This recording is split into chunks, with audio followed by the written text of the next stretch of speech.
안녕하세요. 생활에 꼭 필요한 법률 정보를 알기 쉽게 설명해드리는 로운TV의 이상혁 변호사입니다.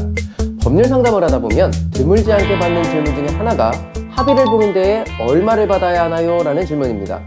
당사자 간에 이루어지는 합의는 법률적 다툼이나 주장 입증을 통해서가 아닌 가해자와 피해자 상호 간의 자유로운 협의를 통해서 이루어지는 것이기 때문에 사실 합의금을 얼마를 받아야 하는지 궁금해하실 수도 있으실 것 같은데, 오늘은 당사자 간의 합의를 볼 때 합의금을 산정하는 기준을 어떻게 잡아야 되는 것인지 살펴보도록 하겠습니다.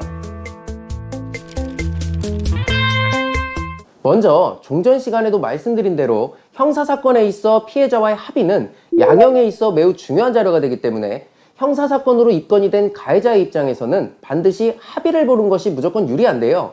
그런데 합의는 말씀드린 대로 당사자 간의 협의를 통해서 정해지기 나름이기 때문에 어떠한 일행의 기준이라는 것을 책정하기가 어려운 것이 사실입니다. 그러나 그렇다고 하더라도 아무렇게나 금액을 정하고 주고받을 수는 없겠죠. 그래서 이러한 경우 우리가 참고해 볼 수 있는 것이 민사 손해배상 청구에 있어서의 손해 산정 방식입니다. 우리 판례는 손해를 적극적 손해, 소극적 손해, 정신적 손해 이렇게 세 가지로 부류를 나누어서 구별을 하고 있는데, 그 내용을 살펴보면 첫 번째 적극적 손해는 치료비 등 이 사건으로 인해서 직접적으로 지출이 된 비용을 의미하고, 두 번째로 소극적 손해는 일실수익 등 이 사건으로 인해서 내가 평소와 같은 제대로 된 소득을 얻지 못한 기회비용을 의미합니다. 그리고 세 번째로 정신적 손해는 우리가 많이 들어본 위자료를 의미합니다. 그래서 이와 같은 판례의 기준을 참고해서 합의금을 산정하시면 효과적이라고 할 수 있는데, 먼저 이 사건으로 인해서 직접적으로 지출된 치료비, 교통비, 입원비 등은 직접적 손해로서 소송에서도 거의 100% 보장을 받게 되기 때문에 이 비용은 그대로 합의금의 100% 산정하시면 되겠습니다.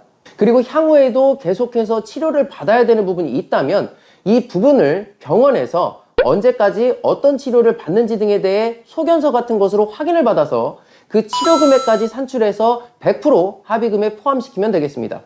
두 번째로, 이 사건으로 인해서 내가 출근을 못했다 또는 일을 못했다고 한다면 그 소득을 상대방에게 확인시켜 준 뒤 일을 못한 일수를 일할로 계산해서 그 금액을 포함시키면 되겠습니다.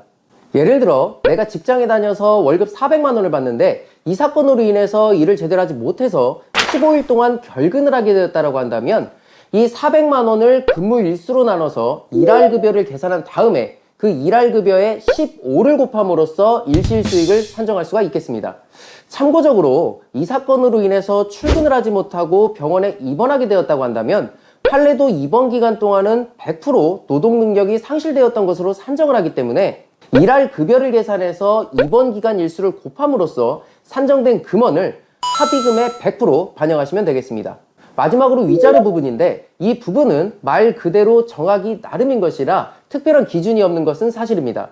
그러나 우리가 참고해 볼 만한 기준은 있는데 바로 벌금형의 산정 기준입니다.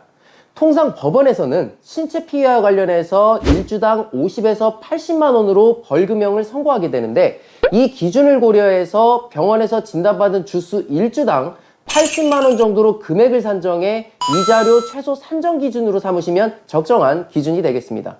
그리고 추가적으로 이 사건으로 인해서 노동 능력이 일정 부분 훼손될 정도의 장애가 남을 것 같다고 한다면 병원에서 노동 능력 상실 정도를 확인할 수 있는 진찰을 받으신 후에 이 사건 이전에 내가 얻고 있었던 월 소득에 노동 능력 상실 정도를 곱하고 여기에 다시 노동 능력 상실이 지속되는 기간을 곱하여 금액을 계산하신 후에 이렇게 산정된 금원을 최소 위자료 산정 기준으로 삼으신 후에 앞서 말씀드린 주당 80만 원으로 산정한 최소 위자료 금원에 합산하시면 최종적인 위자료 최소 산정 기준이 되겠습니다. 한편 신체적 범죄의 경우, 대표적으로 교통사고의 경우에는 가해자가 종합보험에 가입이 되어 있다고 한다면 대인 대물보상으로 직접적으로 피해자가 입은 손해 부분에 대해서는 대부분 처리가 되기 때문에 앞서 말씀드린 내용 중에 위자료에 대한 산정 기준만 잘 고려하셔서 협의를 하시면 되겠습니다. 그리고 이러한 합의금을 산정할 경우에는 발생한 범죄 유형도 생각을 해봐야 되는데, 먼저 교통사고나 폭행, 상해 등과 같이 신체적 범죄의 유형의 경우에는 앞서 말씀드린 손해 산정 기준을 참고하시면 되고, 경제범죄의 경우에는 내가 이 사건으로 입은 경제적 피해와 범죄 사실로 인해서 내가 잃은 기회비용의 합계액을 그 합의금의 최소 산정 기준으로 삼으면 적당한데, 기회비용의 경우에 있어서는 이 사건 범죄 사실과 인과관계가 있다고 볼 수 있는 손해를 산정하시면 되겠습니다.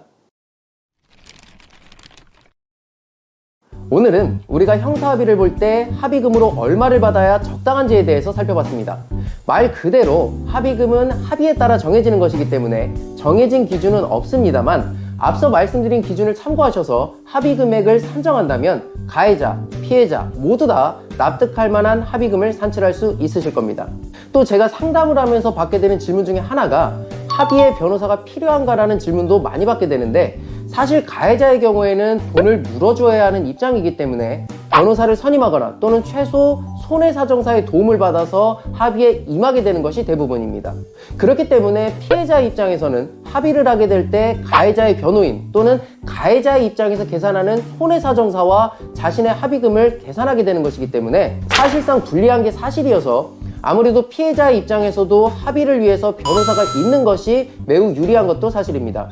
그래서 정당한 합의금을 받고자 하실 때는 합의를 위한 변호사를 선임하시는 것도 고려해 볼 수 있는 효과적인 방법이 되겠습니다.